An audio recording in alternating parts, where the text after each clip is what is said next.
अस्सलाम वालेकुम।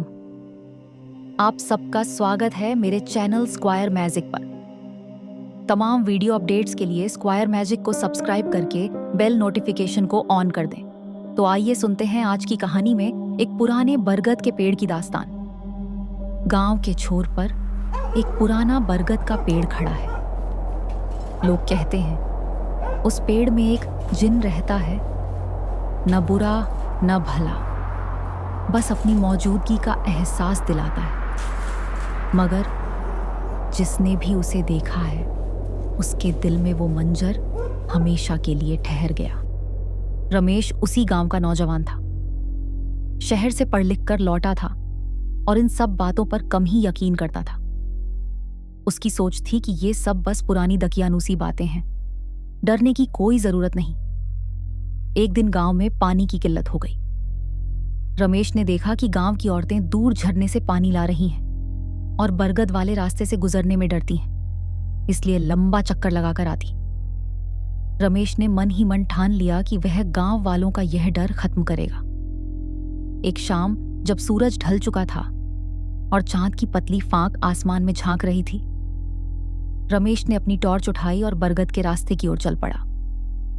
गांव के बड़े बूढ़ों ने उसे रोका। रमेश बेटा, वहां मत जा, जिनको छेड़ना अच्छा नहीं। पर रमेश नहीं माना। वह हंसते हुए बोला, अरे बाबा जी, ये सब मन का वहम है, कोई जिन बिन नहीं होता।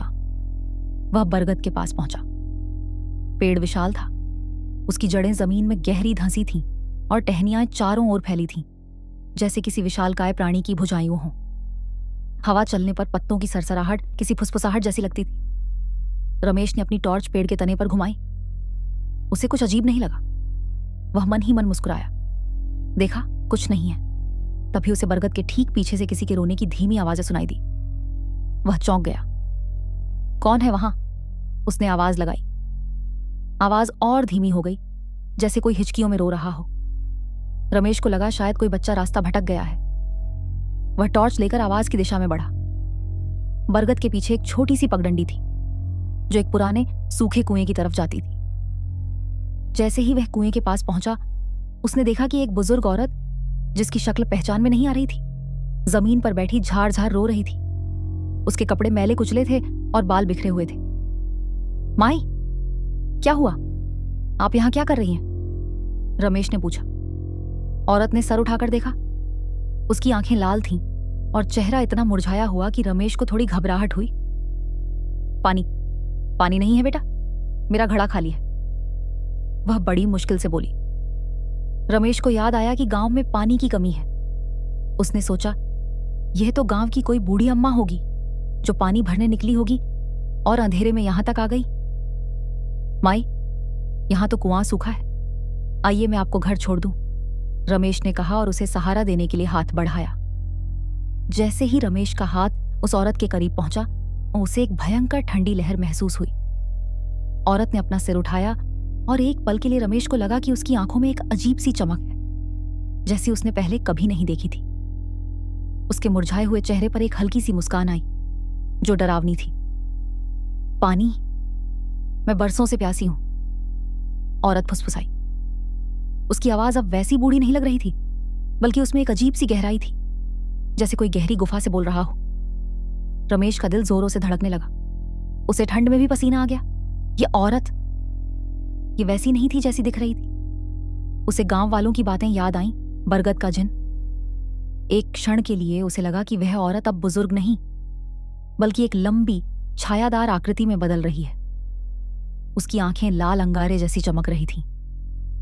रमेश ने बिना कुछ सोचे अपना हाथ पीछे खींच लिया और पूरी ताकत से पीछे मुड़ा। वह भागा, जितनी तेजी से भाग सकता था। बरगद का रास्ता उसे पहले कभी इतना लंबा नहीं लगा था।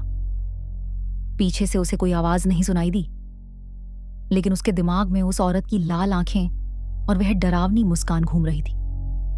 उसे लगा जैसे हवा में अभी भी उस जिन की मौजूदगी महसूस हो रही है। जब वह हाँफता हुआ गांव में पहुंचा तो सीधे अपने घर में घुस गया और दरवाजा अंदर से बंद कर लिया। उसकी मां ने पूछा, अरे क्या हुआ बेटा, इतनी घबराया हुआ क्यों है? रमेश कुछ बोल नहीं पाया। वह बस कांप रहा था।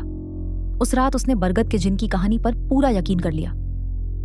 अगले दिन सुबह गांव में रमेश की बात आग की तरह फैल गई। किसी ने मजाक नहीं उड़ाया, सबने उसे समझाया, हमने कहा था ना बेटा, बरगद वाले जिन को मत छेड़ो। वो किसी को नुकसान नहीं पहुंचाता, पर अपना वजूद भी नहीं भूलता। रमेश ने उस दिन के बाद कभी उस बरगद के रास्ते से अकेले गुजरने की हिम्मत नहीं की। उसने यह भी समझ लिया कि कुछ बातें सिर्फ कहानियां नहीं होती, बल्कि सदियों से चली आ रही सच्चाइयां भी होती हैं, जिन्हें अपनी आंखों से देखे बिना भी महसूस किया जा सकता है। और कभी कभी यथार्थवाद की अपनी सीमाएं होती हैं, जहां लोक कथाएं और रहस्य शुरू होते हैं।